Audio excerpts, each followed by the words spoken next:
Seguimos con más aquí en las noticias de la mañana del Heraldo Televisión. Vamos con más información. Ya le comentaba, el Senado de la República arrancó con el proceso para la elección de jueces y magistrados del Poder Judicial. Fue mediante una tómbola que se decidió cuáles serán los más de 800 cargos que se elegirán el primer domingo de junio del próximo año. Y vamos a platicar del tema con Gerardo Fernández Noroña, presidente de la mesa directiva del Senado. Gerardo, ¿cómo estás? Buenos días. ¿Qué tal? Muy buenos días a tu auditorio. ¿Cómo les fue en este primer ejercicio? Yo vi muchas críticas en las redes sociales del proceso de tómbola, Gerardo.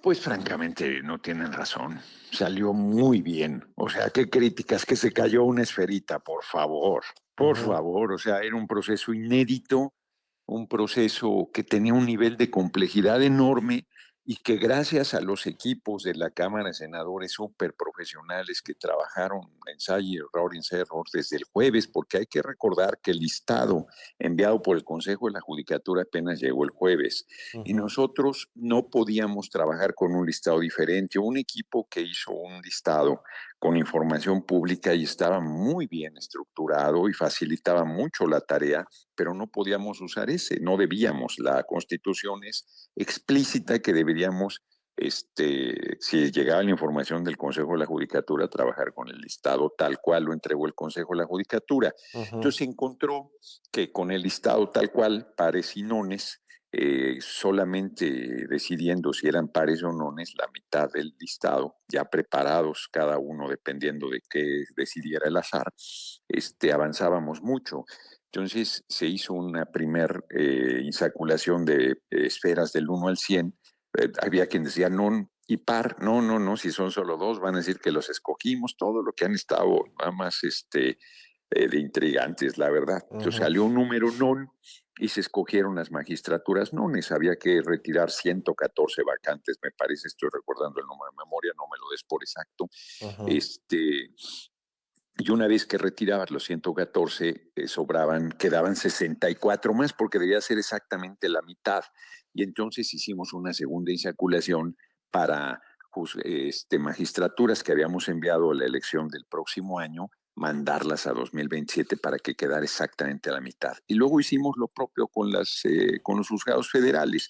Ahí eran solo 10 la diferencia, pero había llegado, no los retiró el Consejo de la Judicatura, el listado, una información adicional de 15 personas, de mujeres juezas, que estaban embarazadas o en condición de lactancia.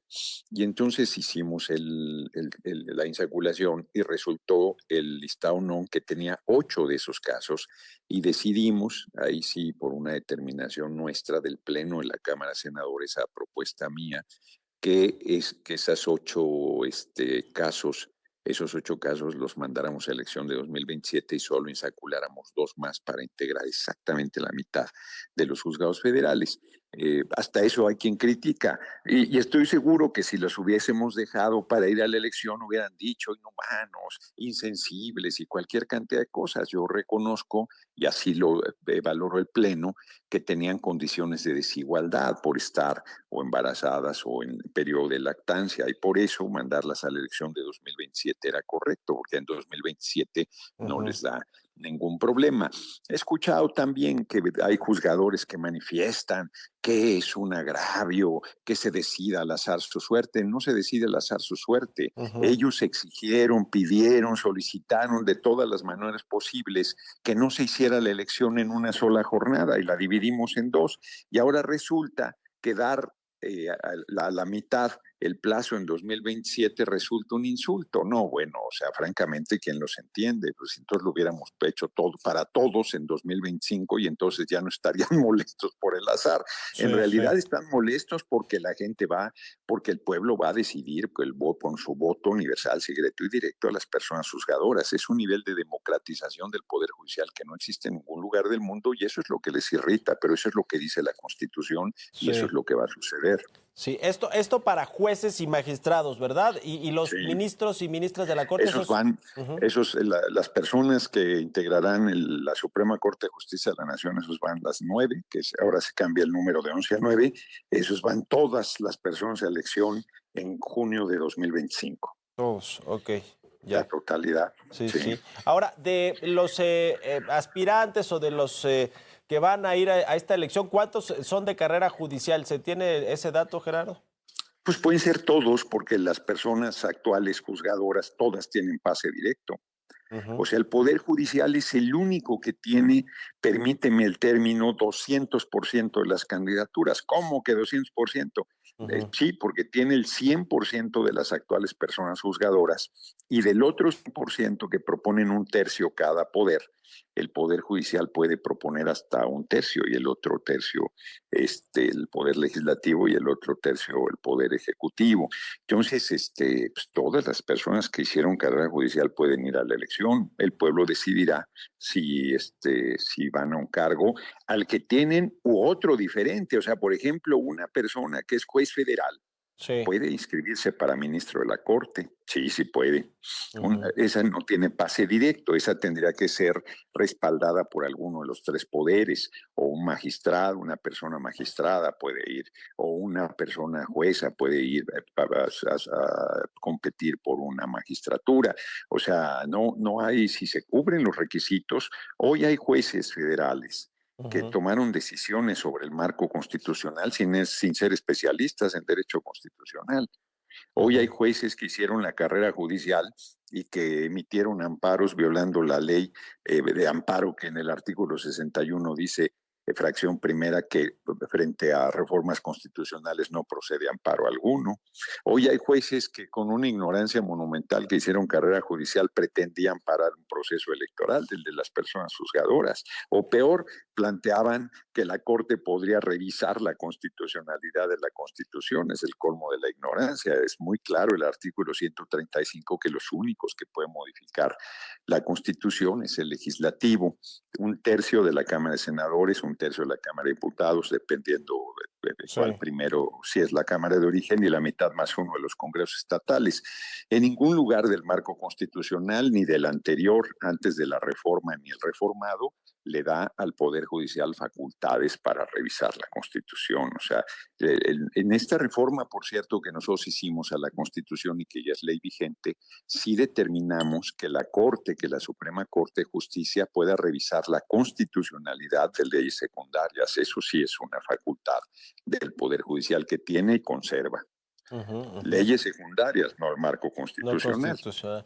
Eh, van digamos que depende de cómo le vaya el proceso del 2025, de junio del 2025. Ustedes están poniendo las reglas, quien lo organizará será el Instituto Nacional Electoral y ejecutará Exacto. pues esta elección. Pero dependiendo de cómo salga ese ejercicio, se podrán modificar las cosas respecto del 27, digamos en términos de Se pueden participación mejorar. del proceso y demás. Claro, claro, se pueden mejorar. La experiencia nos dará elementos para mejorar, pero de que a partir de ya las personas juzgadoras serán elegidas por el voto universal, secreto y directo, eso es un hecho que no se modificará. Ujú, Este puede, claro, por ejemplo,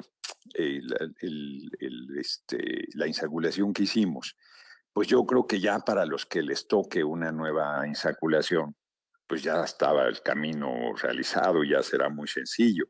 Este, ¿Qué cosas se podrían mejorar? Pues también ahí lo vimos y eso puede integrarse en legislaciones secundarias, claro, o sea, el proceso te va dando luz, al realizarse se va viendo cosas que parecían muy complejas, pues ya se resuelven y algunas cosas que o no estaban tan claras o previstas, pues, siempre pueden resolverse en base a la experiencia realizada. Dicho de manera puntual, sí, claro que habrá seguramente modificaciones para la elección de 2027 que perfeccionen el proceso electoral. ujú. Oye, Gerardo Fernández Noroña, te quiero preguntar por último sobre la visita de la ministra presidenta Norma Piña al Senado para la celebración de los 200 años de su instauración.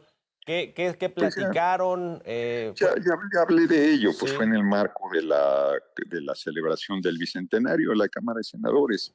ujú, Este, Fue invitada, aceptó la invitación y tan tan, ¿no? O sea, no, este, yo esperaría que el Poder Judicial, pues se avanzó, mira, se entregó el listado 4 a 3, ciertamente la ministra presidenta Norma Piña votó en contra también, por cierto, de que se entregara ese listado, pero lo Ujú. recibimos. Este fin de semana se levantó el paro que había de los trabajadoras del Poder Judicial, que ya llevaba más de 2 meses y le Sí, seguía sí. pagando el gobierno, o sea, ya quisiera yo haber protestado y que me pagaran.